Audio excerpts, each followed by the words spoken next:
I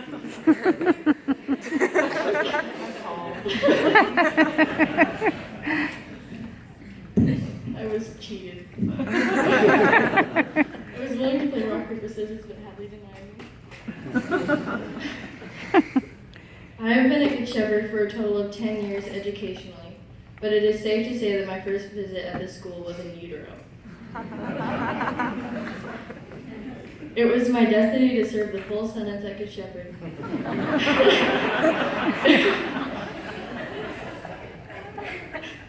And it was a huge part of my childhood besides the Little League soccer games.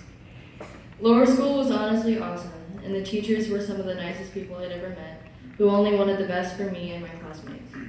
Middle school is where I really saw myself grow as a person. In the words of my family, she used to be weird as ever, but now she's embraced it.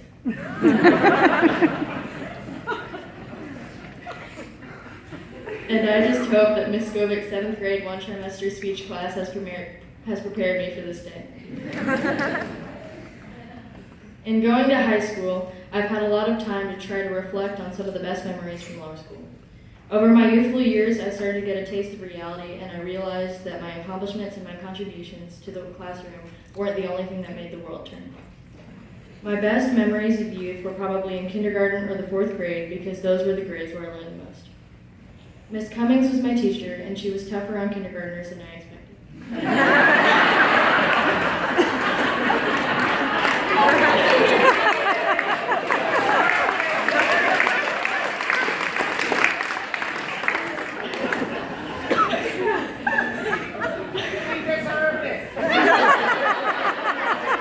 I'm sure she did. I was fed a lie by my sister that there was a place with the name of Bad Shepherd. This is true. Where disobedient children were sent down a chute in the principal's office to be kept at a completely separate school and refrigerators.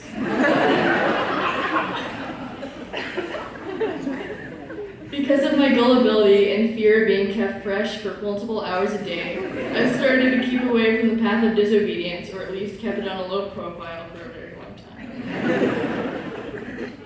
In the 4th grade, I started to get meaner to the other classmates, but Miss Johnson steered me from that. Miss Johnson always had a way to get the lessons carved into your brain.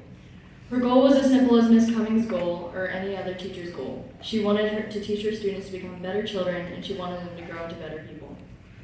Moving on to middle school was a difficult transition for everyone coming from the 4th grade or other schools. Less in-class holiday parties, more homework, harder tests. I mean, you name it, I've either lived or failed it. There are many specific people in middle school who led me to the place I am today, for better or for worse. In the beginning was 5th grade.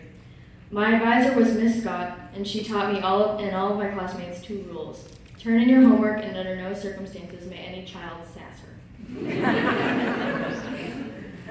Next was 6th grade. Mr. Bilecki was the best. He taught my sister previously, and he is now like a family member, much like my other advisors.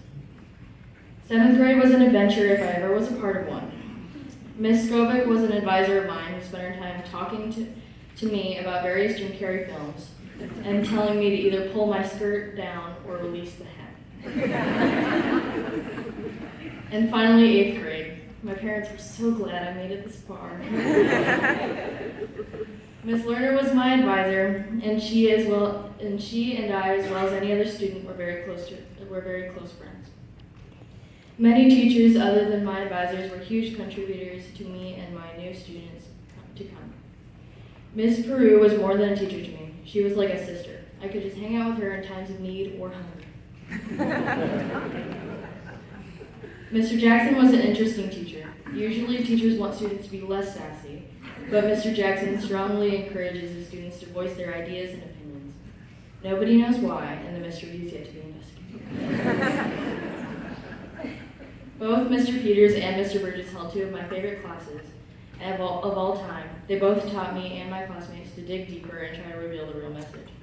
Miss Barnes, Miss Govic, and Miss Davis all wanted me to be myself and express it thoroughly, and I think it's their fault they gave me the confidence to show up to 7th grade Halloween as the Chick-fil-A cow, when Hadley was the inspiring Rosie the Rip.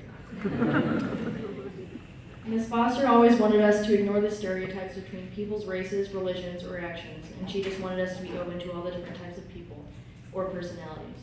Her interpretation of others and empathy is the true definition of art. Miss Adebe taught me, as well as all the 8th grade class, the lesson of respect, and that your actions reflect your performance anywhere.